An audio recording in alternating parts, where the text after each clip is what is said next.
My name is Olivia Onuk. I am a multidisciplinary artist and community organizer, curator, and more recently a software engineer. And we are here today celebrating the launch of the In Bloom exhibition. I guess the closing exhibition of In Bloom. The theme is Joy and Social Connection and Determinants of Health. And it is the showcase of the pieces created as a reflection of my 12-month residency with the City of Ottawa's Integrated Neighbourhood Services Team.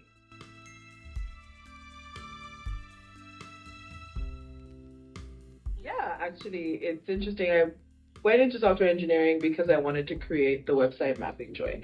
I just knew that I wanted to build a digital archive of joy. I wanted something that I can return to, other people can return to, but something that's like a growing, living thing that highlights the importance of joy.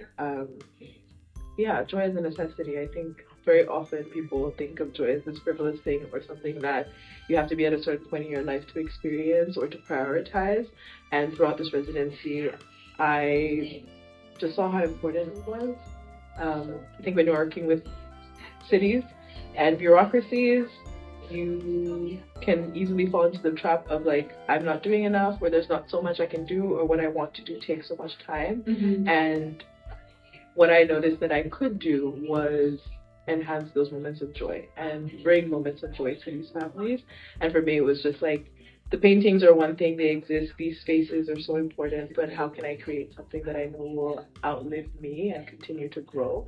And so I wanted to build a website. So I fully went into a boot camp for software engineering because I wanted to build this website.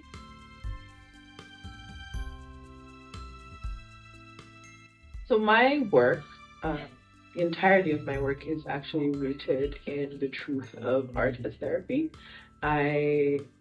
Writing is my first practice. I'm a writer, I'm a poet, storyteller, and then I tell people like during the pandemic, I kind of found that words began to fail me, and I didn't know how to talk about what was happening really, and so I started to paint. And for me, art has just always been a way to express myself, to make sense of trauma, to make sense of the world around me. And so, yeah, my practice really is rooted in the truth of art as therapy. I always say that, and I said it today in my speech as well, is that I just want to make people feel some things. I want to feel some things. And I delve into various mediums because I try to see what can best express what I'm trying to make people feel. So yeah, my practice continues to expand as I do, and I don't know what I'm gonna take on next.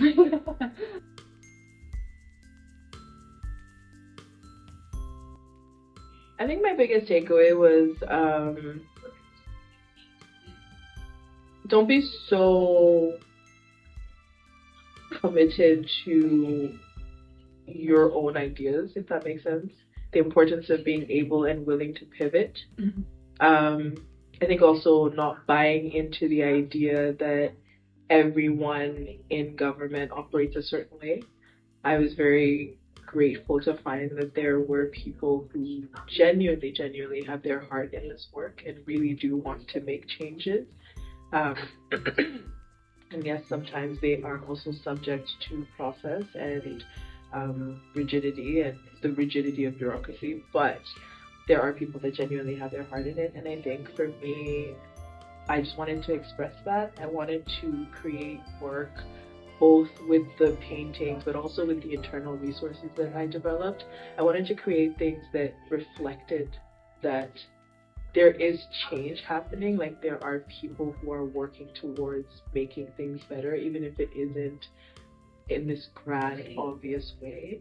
And yeah, that was important for me, like just to make sure that the people that I work with in the INST, in the community, were accurately represented in the work, and that their heart could also be seen. Because I think sometimes when you can't see the changes happening fast enough, it can be very easy to assume that it's not happening at all, or that people don't care to make it happen.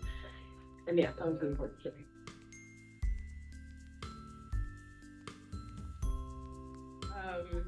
So with that piece, I first had the idea of just like, honestly, the painting for a while was just 3 empty cubes because I didn't really know how I wanted to represent those 3 departments that I wanted to represent, which is the government, the community, and the people themselves.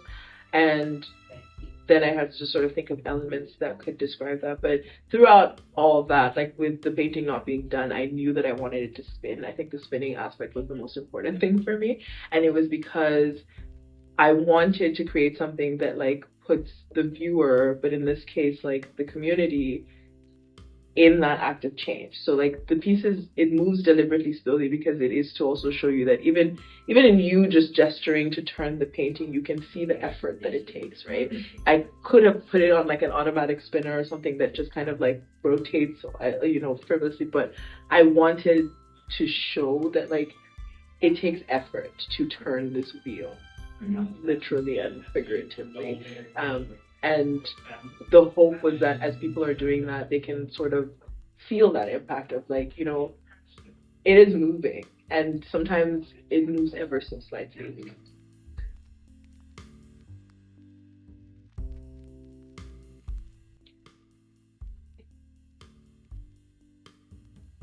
Listen. Yeah, I think that is the core advice. Like listen to yourself, listen to the people around you, like ask for help. I didn't do that very much. Don't be like me. Ask for help. There are people willing to help you. Do a lot of research. I did take a lot of time to read about a lot of other artists and residence programs in the States. I did spend quite a bit of time on the Third Rate Creative website, you know, learning about what this process has looked like in other spaces. And I think just be willing to adapt.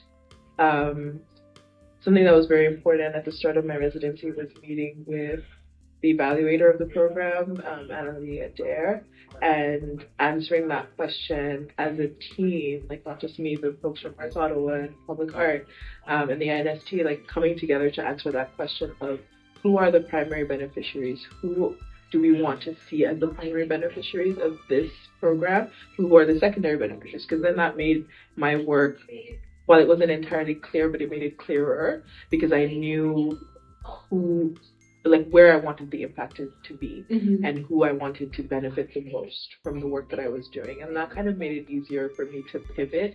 It made it easier for me to not be so hard on myself when things didn't work out, because I kept going back to that aspect of like, well, who's supposed to benefit from this, right? And then also remember that it's a residency, which means you as an artist are expected to benefit. Like this is your opportunity to grow your practice. It's your opportunity to, you know, learn new mediums, take on new challenges, experiment, learn to engineer, you know? So I think also that aspect is like, yeah, remember that you are also supposed to benefit from this, and it's also an opportunity for you to deepen your practice. But when you can really bring it down to who should benefit, right? Like, and then I was like, oh, if I say that the primary beneficiaries are the families in the shelter, then that's what that looks like, and that's probably going to mean like we did Christmas photos, we had a Christmas dinner, we brought Santa Claus and a photo booth, and we just like, and I was like, and they benefited, right? It's not, I'm not changing your situation tomorrow, and I kind of have to accept that. Like there's so many other steps to changing this entire situation that you're in, but I can still have impact.